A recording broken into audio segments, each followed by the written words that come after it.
And today I would like to talk about intuition.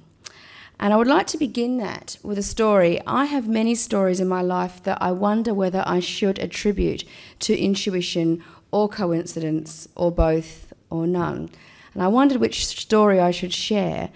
And the one that I've picked occurred several years ago now, and the reason that I remember it so vividly, it occurred on the day of the tragic Port Arthur massacre back in the mid-1990s. And it was a Sunday afternoon, and Rory and I were having coffee at a cafe on the pavement in Melbourne Street in North Adelaide. And we'd had one coffee, and we decided, will we have another one? And 9.5 times out of 10, I always say, let's have another coffee. Always. That's always my answer. And so does Rory. And something deep within me said, no, I don't want any more coffee. I want to go home. I had nothing to go home to, no reason to go home, but I was really strongly adamant, no, that's enough. We've had enough. We'll go home. And we walked around the corner to our house in the next block, and as we walked around the corner, I could hear ambulances coming. And then Rory got in his car to go somewhere and shakily rang me from a phone box to tell me that the table that we'd been sitting at had been ploughed through by a car. Now, it probably was just coincidence. It was probably coincidence. But those sorts of things do start you thinking about the wider senses, the sixth senses that we may have that we don't yet understand about. So I don't know what made me remember that today, but as soon as I remembered it, I decided we were going to change the whole sermon. So that's why. Today, I'd like to speak about intuition. Intuition is a hot topic at present. A glance at bookshelves in any local bookshop will confirm this. For the cooks and dieters among you, there is the Intuitive Cooking and Eating Guide. If you are a business person or investor, there is the Intuitive Trader, probably as good a bet as any at the moment. If you are a parent, there is Increase Your Child's Intuitive Potential, and so on, and so on.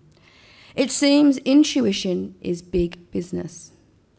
Today I would like to explore intuition, its powers, its gifts, and its perils. So, what is intuition? To understand some of what intuition is, let me ask you all some questions. Have you ever had the experience of arriving at an appointment and realising that you can't remember having shaved or combed your hair? A quick stroke of your face and a dash to the bathroom to peer in the mirror confirms that you indeed have combed your hair and shaved, but you do not consciously remember having done those things. This was your intuitive process working with you. Have you ever met a person and within minutes had a strong feeling, either positively or negatively, about them, that much later, after weeks, months or years of knowing them, has confirmed those early gut feelings? This was your intuitive process working with you. Have you ever had a flash of creativity come to you in a moment of repose or relaxation, while walking or fishing maybe, or washing the dishes, or sleeping perhaps? This flash, this idea, when applied to your chosen art or craft, or as a practical solution to an everyday challenge, proves to be a highly creative contribution to your life, and yet it seemed to come out of nowhere. This was your intuitive process working with you. Have you ever had the feeling that you've forgotten to do something, or you've misplaced something, and as hard as you try, you cannot seem to remember what it was that you've forgotten, or find what it was that you've misplaced? So you give up trying.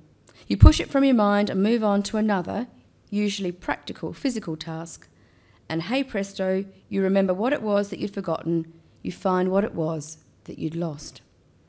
This was your intuitive process working with you. Have you ever been deliberating or even agonising over a decision? It may be as trivial as whether to buy the blue dress or the yellow dress in the shop, or it may be as important as whether or not to marry someone. Have you ever considered such a decision, weighed up all the rational pros and cons, and come to the conclusion that choice A is the right choice, the rational choice? Yet, Yet something deep within you tells you that choice B, although not having much to recommend it on paper, is the right choice for you. Have you felt this gut feeling, thrown caution to the wind, gone with it, and been forever grateful that you did? Or have you ignored this feeling, chosen the logical option, and regretted it ever since? If you have felt any of these things, they were your creative and intuitive processes working with you. I've carefully named this mysterious process just that, a process, a tendency, a continuum, if you like. I like to picture it this way, not thinking of it as a thing or a static potential, but rather as the dynamic, fluid essence that I think it is. Professor Guy Claxton, an academic in the field of psychology and education at the University of Bristol, explains that the brain works in a variety of ways, and these modes operate at different speeds. Some of our brain's functions, he says, are performed at lightning speed. Others can take seconds, minutes, hours, days, or even years to complete their course. These processes take the time that they take, and they operate toward the intuitive end of the rational intuitive continuum. Professor Claxton refers to our rational processes as our conscious mind. This mind, he says, is concerned with conscious problem solving. It is purposeful and action-oriented. It may involve the impeccable rationality of the prototypical scientist, with her equations and flowcharts and technical terms.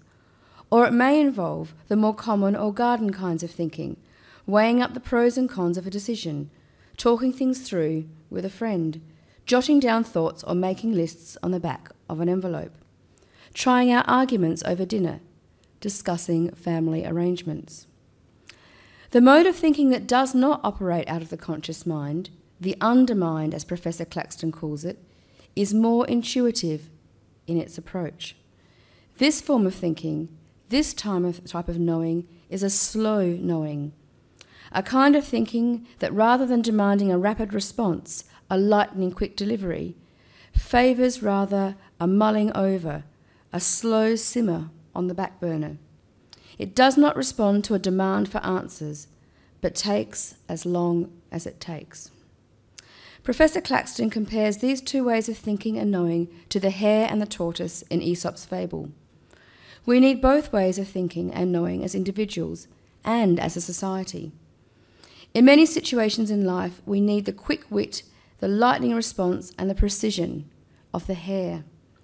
Believe me, in a cardiac arrest situation in an emergency room, the slow meanderings of the tortoise have no place. Here the hare reigns supreme, and so he should. But in other places, the speed and certainty with which the hare operates are not appropriate.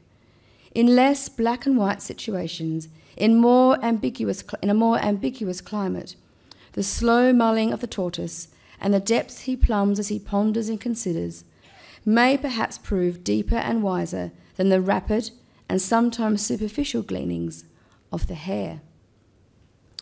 Intuitive ways of thinking need time. Intuition and the fruits of intuition, namely creativity, require time. They require contemplation, a certain sort of relaxation, a pondering, a mulling, and a musing. You cannot call up the wisdom of intuition in an instant, and you cannot produce creativity on demand. Many, if not most, of the world's great thinkers throughout history, writers, artists, scientists, musicians alike, all report the slow wisdom of the intuitive process. The ideas of intuition need time to gestate. They need a long and slow incubation period. This incubation period may last for days, weeks, months, or years even. But its value is not just confined to long periods of gestation. It can also work over a shorter span, as a night even. It has often been said that the music and lyrics of the beautiful Beatles ballad Yesterday came to Paul McCartney in a dream. Allegedly, he awoke in the morning and penned the ballad in minutes. How long those melodies and lyrics were marinating in Paul McCartney's intuitive undermind, we can only speculate. What we do know is that they did not come about by any act of conscious will.